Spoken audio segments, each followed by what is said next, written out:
Abusia yetitin sembi ewo media ne so eye Equatorial Guinea abranti bi yese oni mama komako 400 twikase mu no aha enan ana akoda na ebi mu kase eye blackmail ana scammers bi e to ne so ana fi we ties kana wa bre ana fi dia o se afi de wa bre ti nyom baby omonye no mo fa video no em na bonten na so eda ente sa KwakuSmart TV ya hwehwemu ye de no kritrodo no e brew forget to be adia weti aha an ye kana kre isanse yen asemo ba ye domu suko na bebi a hibia na ye de no kre no abremo idiam jeso eye KwakuSmart abusansa na me start no me kanfo pure joy outfit ama aha se no omo ye ntale emen kwala ya wo mfoforo omo se omo ba ama aba atanfo pure joy outfit omo nsa no ofe omo de omo nsa ana ye ntale emen kwala na so oto omo ntale ema wo ba eye afebo o ma ema na no mu na beba beshi isanse omo ntale omo yusu cotton papa omo nsa no so ofe na so omo ntale ehye wo ba minua obi behwe no asan hwe ni bio pure joy outfit ya na obo bodwuma ema oman Ghana omo okumase kwada so kumase kwada so fre omo number no anase WhatsApp wo na no omo ni nkomo omo ni muti baby a wo bi ombe deliver ne ma no ama pure joy outfit ya na omo ba ama awo aya kono abranti ya meka na semu enye obi ase ye friend Basata na ni nickname enkrofo de friend eye Beyou Equatorial Guinea asemo ana mebeka chiwe na ne etie ni abrante no opapa ye obi a oye CMAC for president si e kase CMAC ya eye Central African Economic Monetary Community na sa community we eye countries bi be 5 or 6 anoma kom ho abom a country bi to say Equatorial Guinea na nkasa ka ho Cameroon ka ho Chad ka ho Congo Gabon ka ho ana Central African Republic almost kan no omakom ho abom se eyiku bi a womote no mo de ahwe omonde ma bi eti se ku no eye abrantie papa eye basate ya na oje ne din ne papa ana da no na enu nti no emse sika kakra wo fie na basate ono so na adwuma oye ne se ono so oye National Investigative Financial Agency a omo investigate enema ewo Equatorial Guinea honomo ensemu krofon semu anomo investigate etuko Equatorial Guinea dia abranti onye ni paketo a ono papa nyina omo wa ban mu a omo bodwuma den pa de som oman no na ni ya ekofa ensemu we nyina di ba ye ni enye obi enye scam bia na oye den o blackmail wo na ni ye ni sika kase bi eyiraye ewo dwumanim ana sika no eye $6 million ana yiraye na sa $6 million yiraye ebeye boom ewo aban mu ana esese omunya botre na omuhwehwe sika no ba bi efri eti nipa wagito ne ho so se odi asem na eto ne ho so no ma investigation eye basata opapei a oye simaki omo president ono ana gito ne ho so se no skaya yira idie so wan tu ne wansi hono mo antu ni na yansi so hwehwe asem ni mu a ombeka so na oda no nti no ase so mo ye hwehwe mu kese because no so wagene ba ni di essence ska ofie dada eti hwehwe mu ni koso na hu behia se ya hwehwe obia laptop so o phone so obuku egu office na yehwe ba bi esika no efri a epi abonten isanse enipa wadwuma mu ho nyina no obi ase nya ono a etenam se basata opapa na do ma no ntino omo yeso on best ate free Beyou yiso e basata yiso na ne atie ne no obi agene di so no de ontumi nya de enyesa ebi hwehwe ne phone so na ebi hwehwe ne laptop so ebi hwehwe ne phone so na ebi hwehwe ne laptop so to omo yese omo wie basata ya na nko mako nipa odi so saa kosi se omo bewie obi omo investigation omo nyina obi o office ho bia omo investigate na wie tom start free basate ya Beyou yiso yi ana omo ko hu niema bi ne phone so omo tete voice note ahuru bi a voice note no ebi sikasem ebi ene mesremo company for money mu a ebi adwamansam ebi you know say ensem bebre high media so nkwala hwe tie mpese de beto so na we ana omo bowra ne laptop so a omo hwem ana omo ko bie folder ba ko bi mu na folder no omo ko bie mu no asemananko na chese eniema ewo BALTASAR yi folder yi mu minia ebeje wonsem investigation almost started on the month of October year we ya ye wo mu on the month of October tina chese asem we esi 29th October ana asem we esi ana omuko hu bia ene folder yi omuko hu oba penfo aye BALTASAR yi ofa no omuko hu emma ho kokko tuntum slim akese chese enketo nyina awafa wom omuka ye no na mako 400 omu na eka abeda media ne so bibia so kire se yampa 400 apifu nyina wo mu na when omu tena se ehwe video yi bi video no emma no mu video no mu no emma ne bi eye BALTASAR tanankasa abusuafo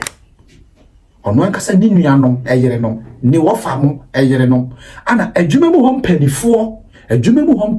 panifo attorney general yirenom nyina ewo mu bi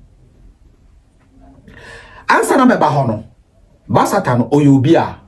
waware 16 good years ni yire ho ofepa awone ne yire ewo nkwala mako 6 ne manso ho ofe uhwe screen so a ne one ne yire ne ma ana wo screen so ne yire ho ofe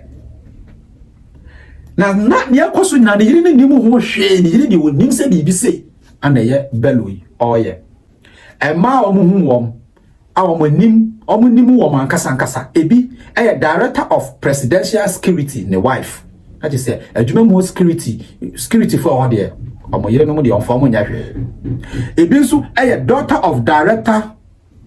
general of police a police for yire no so de onfo omunya hwe ebi no so ye attorney general Charlie my when any adin power attorney general ono so yere eka ho bi na menimu nsema aya wotumi ka kire ma wotumi di convince say mayo awe akesefo etetrufo yere no mu wotumi di convince won ama one won edi mpem agrosa ebinum so ministers for yere no ana ebinum so ono ankasa ne younger brothers ne yere no ono ankasa ni nuanom yere no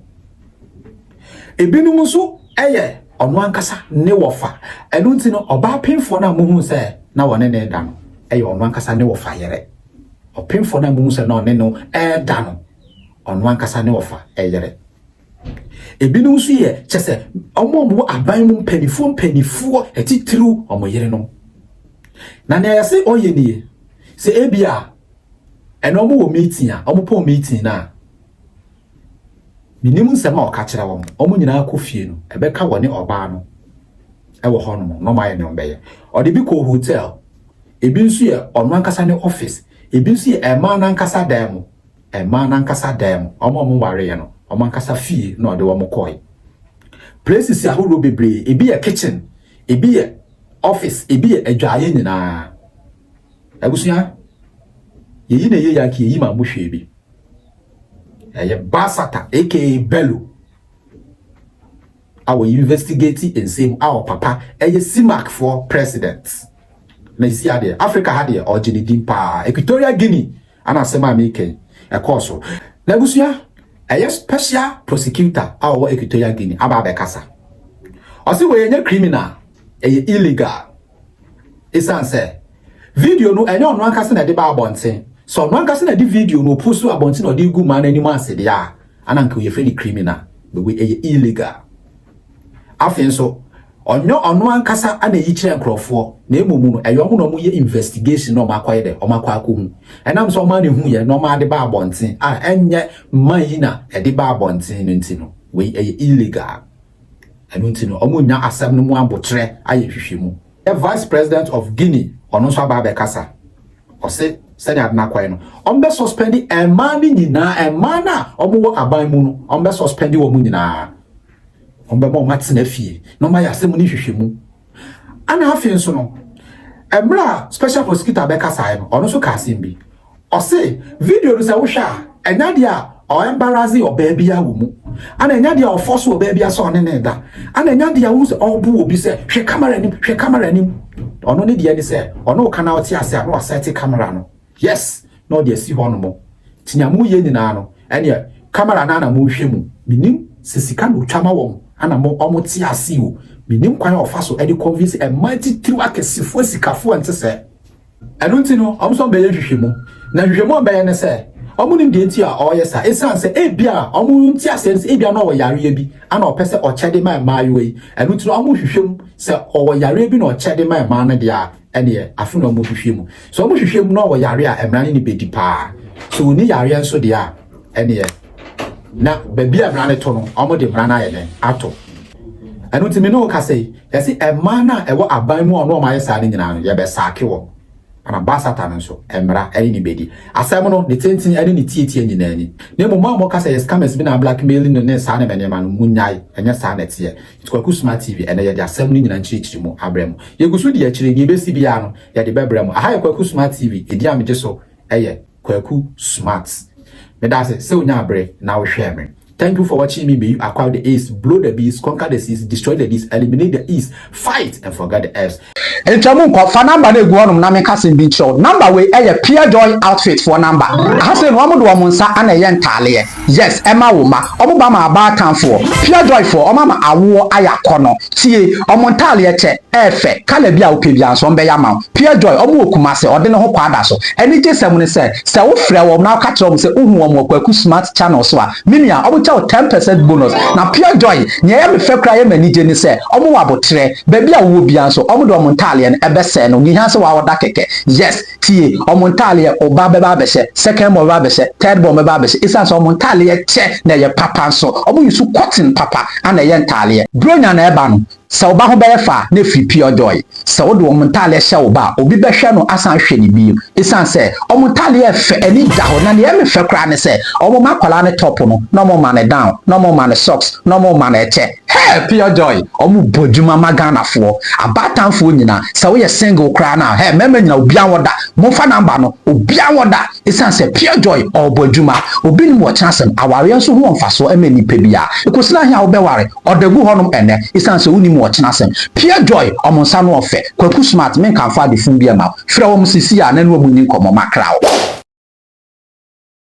Thank you for watching me, my crowd. Alright, I was happening to go in that boat, you know, so